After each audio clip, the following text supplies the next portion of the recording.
Imagine this, training camp is just days away, but instead of optimism dominating the headlines, the Cleveland Browns front office finds itself at the center of harsh criticism and renewed fan frustration. The latest storm stems from a simple but profound question. How did the Browns go from finally finding stability at quarterback to facing one of the most uncertain QB situations in the AFC? Fans and analysts alike are asking whether the team's leadership has mismanaged the position that matters most. At the heart of this conversation is the decision to part ways with Baker Mayfield, the former #1 overall pick who, love him or hate him, led the Browns to their first playoff win in a generation back in 2020. Mayfield's fiery personality, connection to the city, and flashes of brilliance made him a polarizing figure, but he represented hope after years of quarterback chaos in Cleveland. When the Browns decided to move on from Mayfield and bet the franchise's future on Deshaun Watson, a player with undeniable talent but an avalanche of off-field baggage, it signaled an aggressive and controversial pivot. Fast forward to today, Mayfield is thriving elsewhere, putting up solid numbers, playing with poise, and most importantly, staying on the field. Meanwhile, the Watson experiment has yet to pay dividends. Injuries have sidelined him for significant stretches, and when he has played, his performances have been uneven at best. The guaranteed contract given to Watson, a record-setting deal worth over $230 million, now hangs over the organization like a heavy shadow. On top of this, the quarterback depth chart behind Watson reflects even more questionable choices. Joe Flacco was brought back after an emergency stretch where he stabilized the offense in late 2024, but he's in his 40s and not part of any long-term plan. Kenny Pickett, acquired in a surprising offseason trade, struggled in Pittsburgh and has yet to show that he can be a reliable backup or bridge option. Dillon Gabriel, a third-round rookie, is talented but raw. And Shedeur Sanders, once projected as a top 5 draft pick, fell to the 5th round and is already rumored to be slipping to 4th on the depth chart before camp even opens. This sequence of moves has left Browns fans questioning not just the Watson gamble, but the overall vision of the front office. The criticism goes beyond simple results. It's about process and foresight. Why did Cleveland take such a risky path when they had, at least by Brown standards, relative stability at the position? Why have they failed to build a more coherent quarterback room behind Watson? The backlash is growing online, where Browns Twitter and fan forums are filled with comparisons between Mayfield's success and Watson's struggles. Many fans argue that while Mayfield was not perfect, he embodied the fight and passion that Browns football is supposed to represent, whereas Watson has yet to win the fan base over either on or off the field. Even national analysts are starting to weigh in. Albert Breer and other NFL insiders have noted that Cleveland may soon face a tough reality.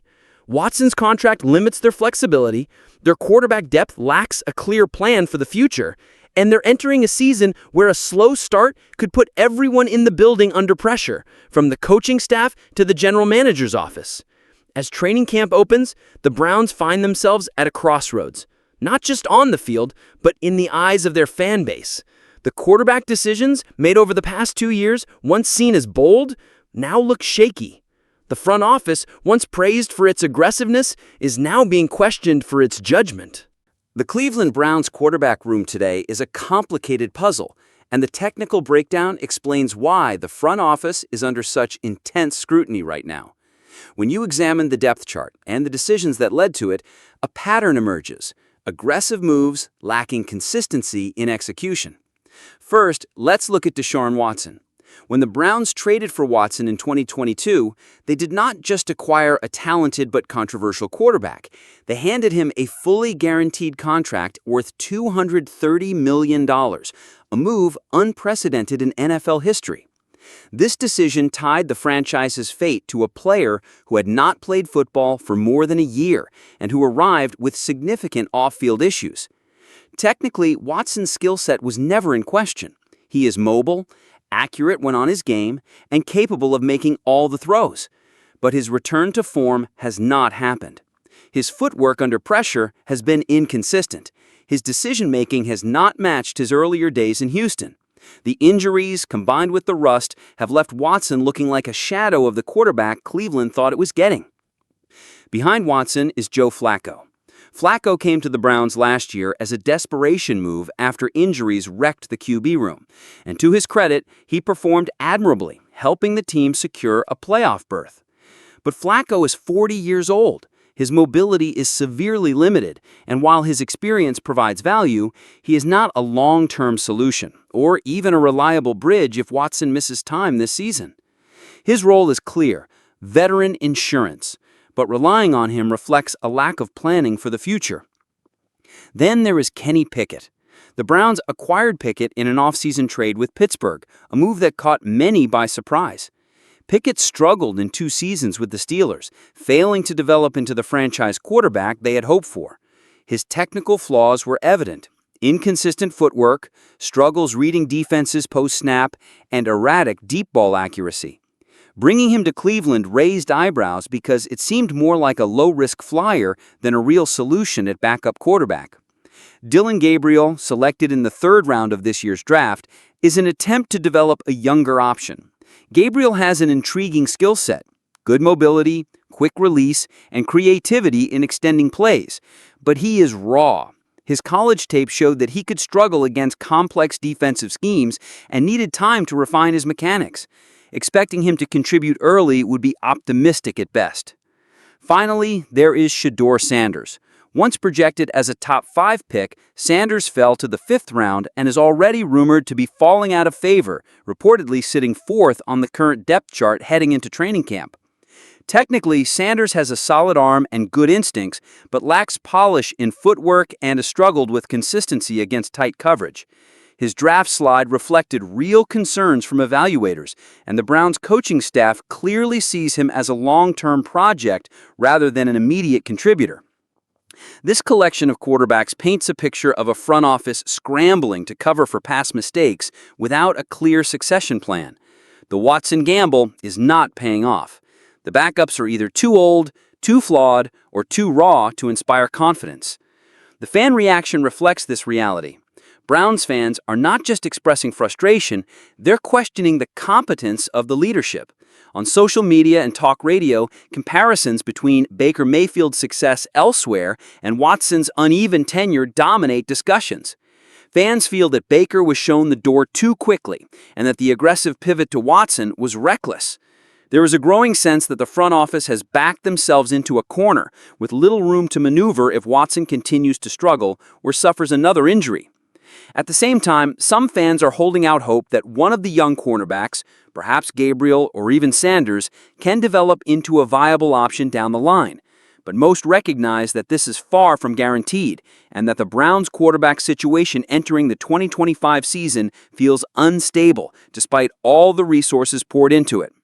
In short, the technical breakdown of the Browns' quarterback room reveals a lack of cohesion and planning, and the fans see it clearly. This is not just a roster issue, it's a leadership issue. The front office is under fire because the quarterback decisions they have made over the past 3 years have not produced a clear path forward, and the team's fortunes in 2025 will depend heavily on whether anyone in that room can rise above the uncertainty. At Dawg Pound Daily, we understand the frustration Browns fans are feeling right now, and we believe that frustration is justified. The quarterback decisions made by the front office over the last few years were bold, aggressive, and high stakes, but so far they have not paid off. In fact, they have left the team in a precarious position as the 2025 season approaches, and that demands accountability. The Browns' leadership chose to move on from Baker Mayfield at a time when he was healthy, experienced, and had already proven he could win in Cleveland. He wasn't perfect, but he brought stability and competitiveness to a franchise that had lacked both for decades. Instead, the front office gambled everything on Deshaun Watson, a player whose immense talent was overshadowed by off-field issues and a long layoff from the game. The record-breaking, fully guaranteed contract they gave Watson tied the team's future to a single player more than any other franchise in the NFL. Now, with Watson struggling to stay healthy and perform consistently, the flaws in that gamble are on full display. Even worse, the depth behind Watson does not inspire confidence. Joe Flacco is a respected veteran, but at 40 years old, he cannot realistically be the future, or even a reliable midseason replacement over a full year. Kenny Pickett's struggles in Pittsburgh suggest that he is unlikely to suddenly develop into a reliable option in Cleveland. Dillon Gabriel is raw, talented, but very much a project. Shedeur Sanders, once a top prospect, is reportedly slipping down the depth chart before camp even opens. This is not a quarterback room built on clear succession planning. It is a patchwork of short-term fixes and uncertain long-term bets. From our perspective, this isn't just about individual players, it's about leadership philosophy. The Browns front office showed that they were willing to take risks, but their process deserves scrutiny. The decision to move on from Mayfield and invest so heavily in Watson was made with the expectation that Watson would be elite from the moment he stepped on the field. That hasn't happened, and without a stable plan behind him, the Browns now face the real possibility that a single injury or continued underperformance could derail their entire season before it even starts. At the same time, we think it's important for Browns fans to recognize that there is still time, barely. Training camp is about to begin, and it will provide clarity. Maybe Watson stays healthy and finds his rhythm. Maybe one of the young quarterbacks, Gabriel or Sanders, makes a leap and gives the team a reason to believe in a developmental path. But these are maybes, and fans are right to demand more than hope at this point. They deserve a front office that learns from its mistakes and builds a roster with depth, balance, and foresight. That's why this conversation matters right now. The 2025 season is not just another year, it's a critical moment for this franchise. The Browns have a talented roster at key positions, the defense is elite, the offensive line is solid, the receiving core has upside. But none of that will matter if the quarterback situation is unstable again. The window for this team to compete is open, but it won't stay open forever. That's why these questions about the front office's decisions and the current state of the quarterback room are so pressing. So here's our call to action for the Dawg Pound. We want to hear your thoughts. Do you think the front office made the right call moving on from Baker Mayfield and going all in on Deshaun Watson? How confident are you in the depth behind Watson? Which quarterback do you think should be QB2 this year? And how much pressure do you think the front office should feel heading into this critical season? Drop your thoughts in the comments below. We read every comment because this is your team, your community, and your voice matters here. If you appreciated this deep dive and want more content like this as we head into training camp, make sure to subscribe and turn on notifications. We'll be breaking down every move, every roster battle, and every key storyline as the Browns prepare for what could be one of the most defining seasons in franchise history. This is Dawg Pound Daily, where Browns fans stay informed, stay passionate, and stay ready.